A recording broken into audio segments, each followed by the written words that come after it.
저작권법 제25조 2항에 따라 학교 수업을 위한 저작물, 사진, 글, 그림, 영상 등은 본 사이트 안에서만 이용이 가능하며 이외의 공간에서 저작물을 공유 또는 게시하는 행위는 저작권법 위반에 해당될 수 있습니다.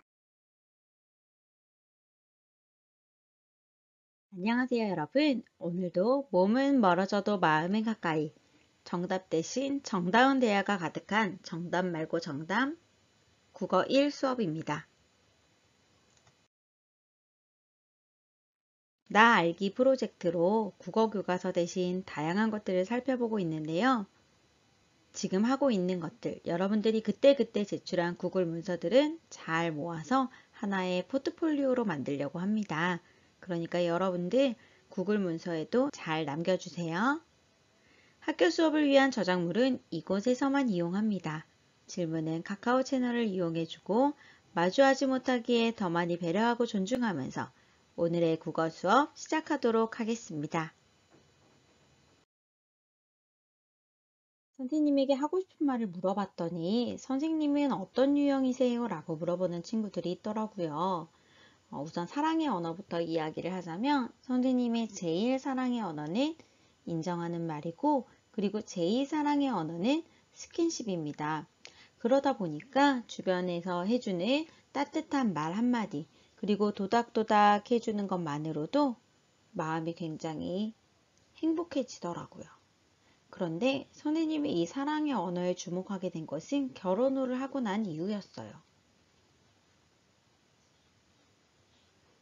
서로에게 잘해주고 있다라고 생각하는데 미묘한 어긋남이 있는 거예요.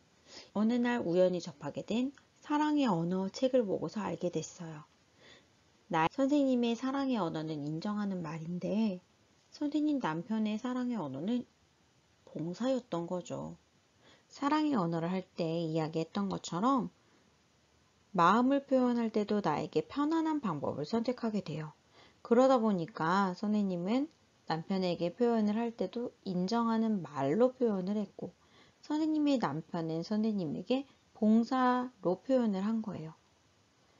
그렇게 각자의 방식으로 표현을 하다 보니까 그게 사랑의 표현이라는 것들은 알아차리지를 못한 거죠.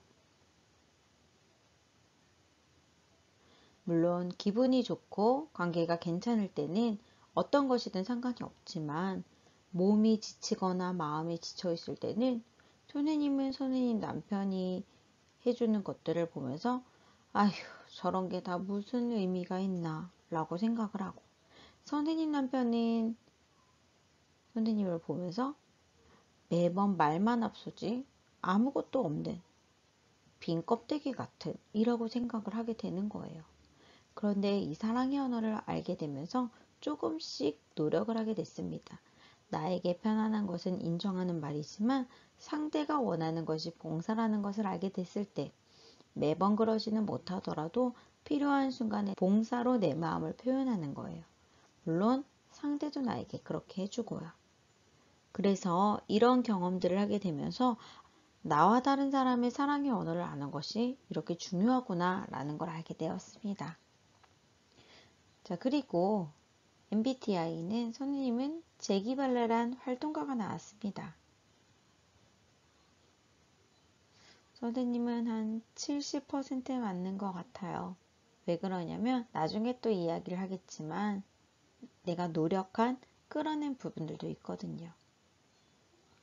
성격은 이렇습니다. 내가 노력하면 내가 원하는 모습으로 만들어 갈 수가 있어요. 자, 이렇게 선생님의 이야기를 해봤고요. 오늘의 주제를 알아보기 위해 영상 하나 보도록 할게요.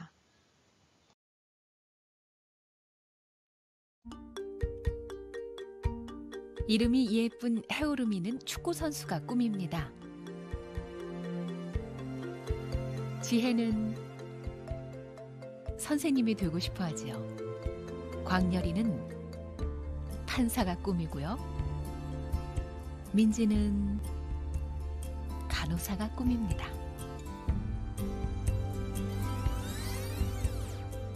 그러나 모든 아이들이 꿈을 이루는 것은 아니지요. 무엇보다 아이들은 자신의 재능이 무엇인지 잘 알지 못합니다. 무엇이 되고 싶다고 해서 그것이 곧 재능은 아니니까요.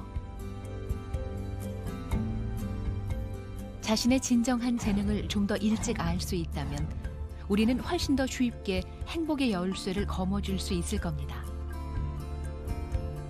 재능은 뭘까요? 오늘은 그 이야기입니다.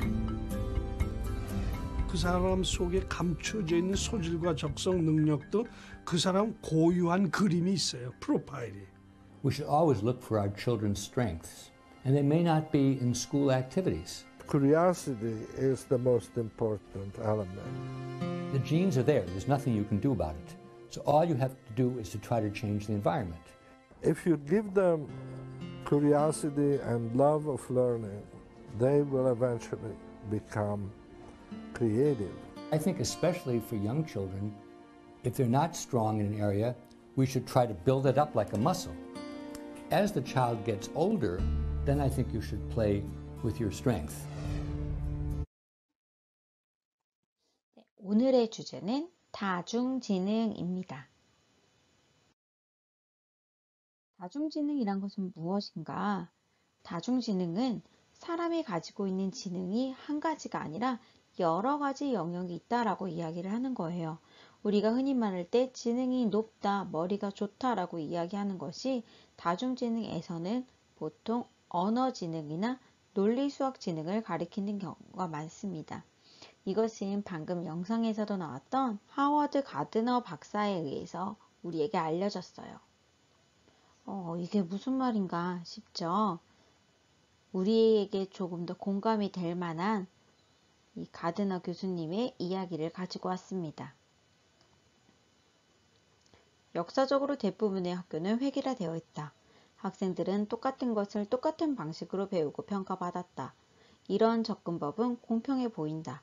모든 사람이 동등하게 취급되기 때문이다. 그러나 사실 이런 접근은 공평하지 않다. 학교는 언어지능과 논리수학지능이 강한 사람에게는 유리하고 다른 지능 프로파일을 나타내는 사람에게는 불리하기 때문이다. 개인중심 교육은 자기중심 것이 아니다. 오히려 개인차를 진지하게 고려하는 교육법이다. 여러분 어때요?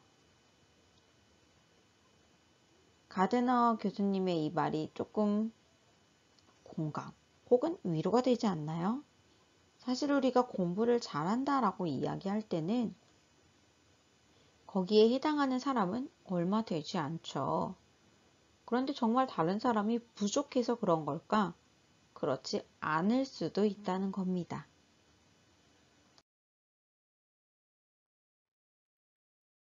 교육학자 리브스의 동물학교 우화를 한번 살펴볼게요. 이 우화는 어떤 이야기냐면요. 동물들이 모여서 학교를 만들었습니다. 그래서 이 학교는 동물들에게 필요한 여러 가지를 가르쳐 줘야겠어. 그래서 달리기, 오르기, 날기, 수영 등등 교육과정을 짰어요. 그러고서는 이제 모든 동물에게 똑같은 수업을 듣게 했습니다. 오리는 선생님보다도 수영을 훨씬 잘해요. 날기도 그럭저럭 잘합니다. 그런데 달리기와 오르기에서는 영 낙제 점수인 거죠. 그래서 오리는 방과 후에 달리기 과외를 받기로 하고 열심히 연습을 합니다. 어떻게 됐을까요? 달리기를 잘하게 된 것이 아니라 오히려 오리가 가지고 있던 물갈퀴가 닳아 없어지게 되면서 수영도 예전보다 더 못하게 됐다는 거예요. 토끼는 달리기를 가장 좋아하고 잘하는데 수영 때문에 정신적으로 충격을 받다 보니 신경쇠약에 걸릴 지경이 되었다고 하죠. 다람쥐는 오르기에서는 훌륭해요. 그런데 날기 과목에서 문제가 생겼습니다. 불가능한 것을 계속 노력으로 극복하려고 하니 당연히 좌절할 수밖에 없을 거예요. 독수리는 날기 과목은 다른 동물들보다 훨씬 뛰어났지만 다른 과목은 아예 수업에 참여조차 하지 않은 거죠. 그러다 보니 문제 학생으로 찍혀서 결국 학교에서 쫓겨나게 됐다고 합니다.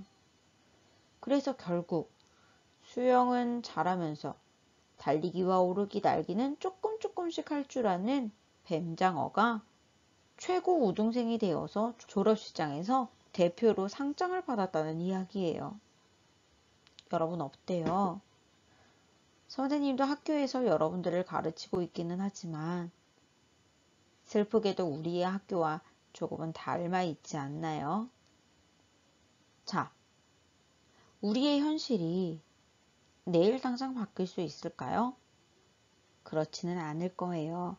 그래서 여러분들이 현실을 바꿔가면서 그리고 스스로도 알아갔으면 좋겠습니다. 그 길에 다중지능이 도움이 되기를 바라요.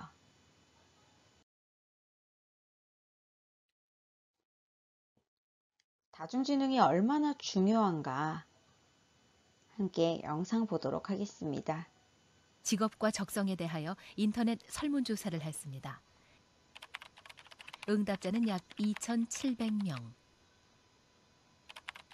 첫 번째 질문입니다. 결과는 의외였습니다. 자신의 적성과 직업이 맞다고 대답한 사람보다 맞지 않다고 대답한 사람이 더 많습니다. 또한 직업을 바꿔볼 생각을 해본 적이 있다는 사람은 절반이 넘었습니다.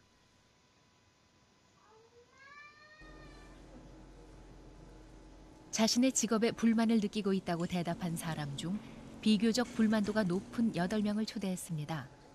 이들은 모두 자신의 직업에 대해 심각하게 고민하고 있고 늘 이직을 생각한다고 했습니다. 그런데 의외로 이들이 하고 있는 일은 누구나 한 번쯤은 꿈꿔봤을 그런 직업들입니다. 막상 제가 현장에 가서 일을 해보니까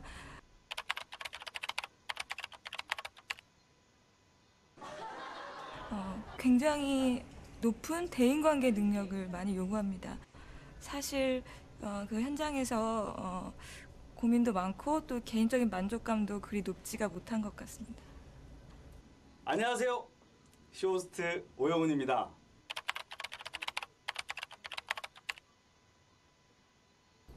지금 쇼호스트 양성 학원이 있습니다.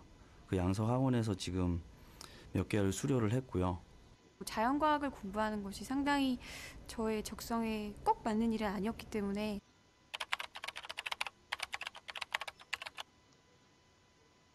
그래서 1년 대학에 다니는 동안에 고민을 하면서 이제 부모님한테 말씀을 드리고 상의하는 과정에서 한번 휴학을 했었거든요. 이게 개인 사업이라 자유롭게 시간을 활용할 수 있을 줄 알았는데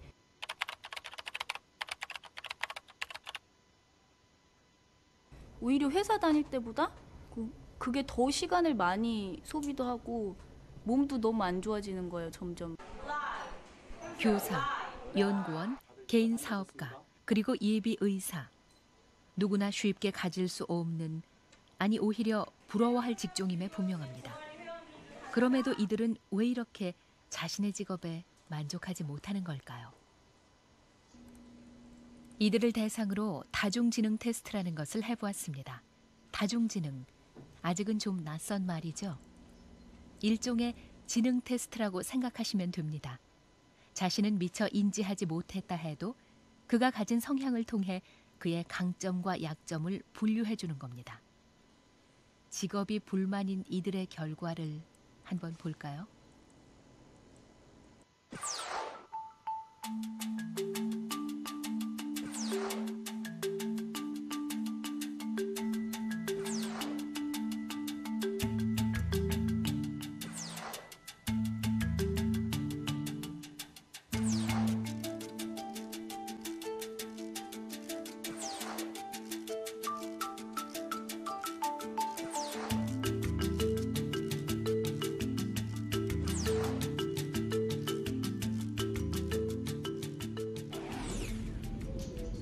상당히 놀랍죠?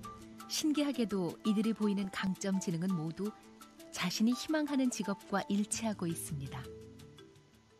자신이 가지고 있는 다중지능과 관련이 있는 일을 했을 때 직업에 대한 만족도도 훨씬 높다고 하는 거죠. 이 영상에 나온 사람들은요, 자신의 다중지능에 대해서는 모르던 상태였습니다. 하지만 그럼에도 어떻게 보면 본능적으로 자신의 다중지능에 맞는 직업을 원하고 있었다는 거예요. 그렇다면 이번에는 자신의 다중지능에 맞는 직업을 선택한 사람들의 이야기도 한번 볼까요? 이번에는 정반대로 자신의 직업에서 성공했다고 평가되는 사람들을 만나보았습니다.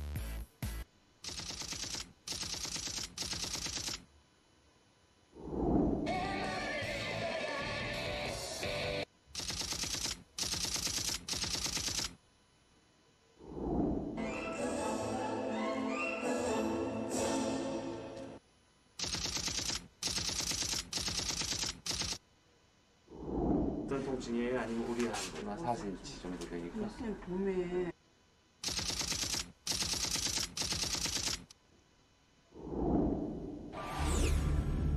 모두 자신의 분야에서 뛰어난 성과를 보이고 있는 이들입니다. 이들의 성공과 지능 사이에는 어떤 관련이 있을까요? 이들도 똑같은 방식으로 다중지능 테스트를 해보았습니다.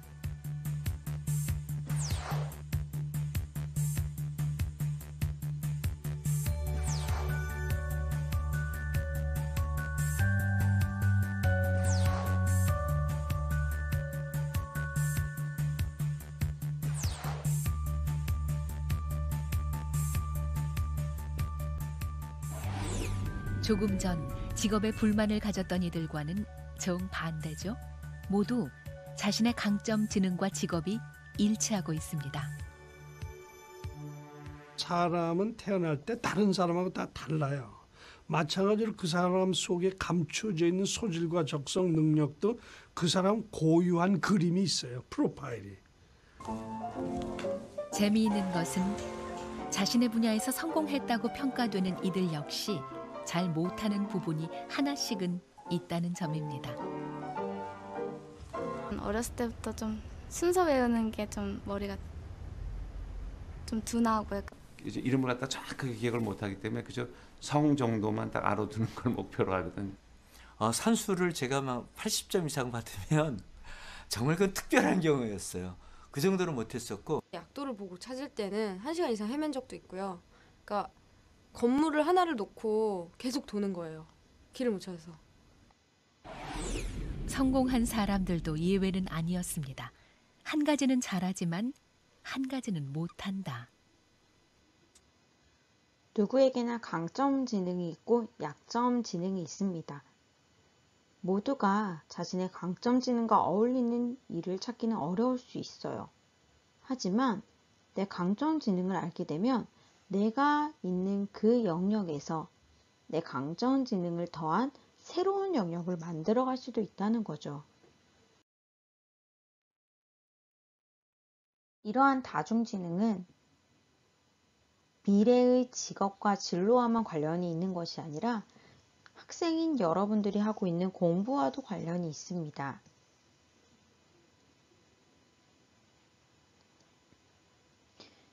공간지능은요, 주로 시각이 뛰어나고 시각을 많이 써요. 그럼 이런 친구들은 어떻게 공부하는 게 좋을까요? 이왕이면은 눈에 보기 쉽게, 다시 말해 비주얼 싱킹이나 마인드맵을 이용해서 공부하면 훨씬 더 잘 정리할 수 있을 거예요. 언어지능과 음악지능이 높은 친구들은요, 청각을 이용한 공부를 하면 좋습니다. 이건 어떻게 공부할 수 있을까요? 말을 하면서 공부를 하는 거죠. 혹은 내가 말한 것을 녹음했다가 그것을 들으면서 이해할 수도 있습니다. 신체 운동 지능이 높은 친구들은요, 체감각이 많이 발달해 있어요. 이 친구들은 실제로 해보면서 이해를 해야 하는데요. 그렇지 않은 지식들도 많이 있죠. 그럴 때는 내 몸을 이용해서 여러 가지 동작들을 이용해서 나만의 암기법이나 나만의 이해 방법을 만들 수도 있겠어요.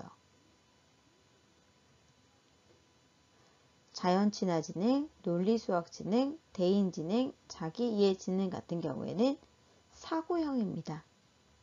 이 친구들은 조용한 곳에서 혼자 공부할 수 있는 그런 시간이 필요하다는 거예요. 그래서 내가 어떤 강점 지능을 가지고 있느냐에 따라서, 내가 어떤 감각을 주로 쓰느냐에 따라서 사실은 잘 맞는 공부 방법도 제각기 다릅니다. 그래서 나의 강점 지능을 아는 것은 멀리 있는 내 직업 진로로 다가갈 수 있는 방향 설정을 위해서도 중요하지만 지금 현재 내가 해야 하는 공부를 위해서도 많은 도움이 된다고 할 수 있겠어요. 자, 그리고 다중지능에서 한 가지 더 중요한 것 함께 살펴보겠습니다.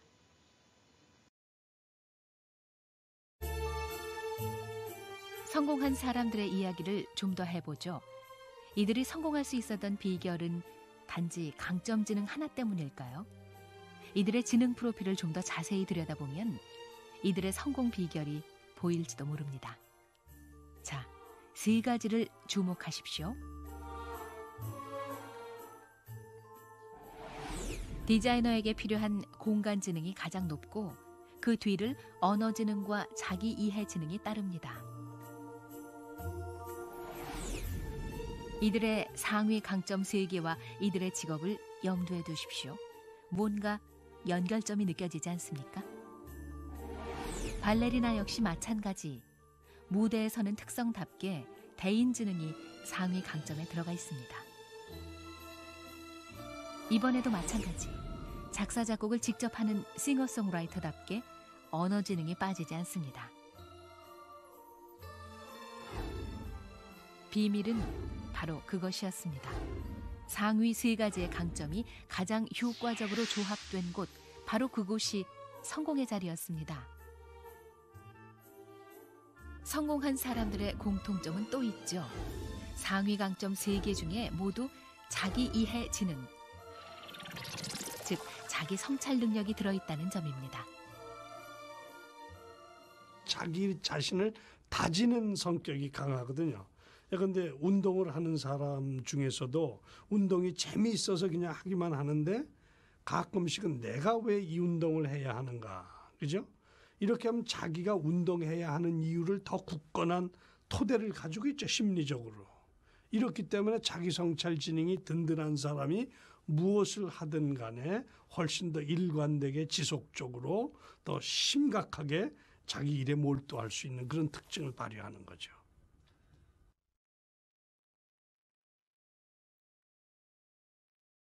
방금 이야기한 것들을 잘 기억했으면 좋겠어요. 나의 강점 지능을 아는 데서 멈추는 것이 아니라 그 강점 지능들을 잘 조합할 때 그곳에 나의 성공의 비결이 있습니다. 그리고 한 가지 더. 자기의 삶에 만족하며 살아가는 사람들의 공통점이 있었죠. 자기 이해 지능이 높다는 것이었어요. 나에 대해서 알아간다는 것은 이렇게 중요해요.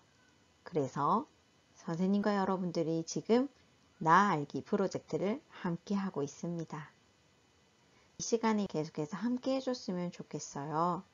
그러면서 여러분들이 가지고 있는 강점 지능들이 더 빛을 발할 수 있도록 선생님도 열심히 돕도록 하겠습니다.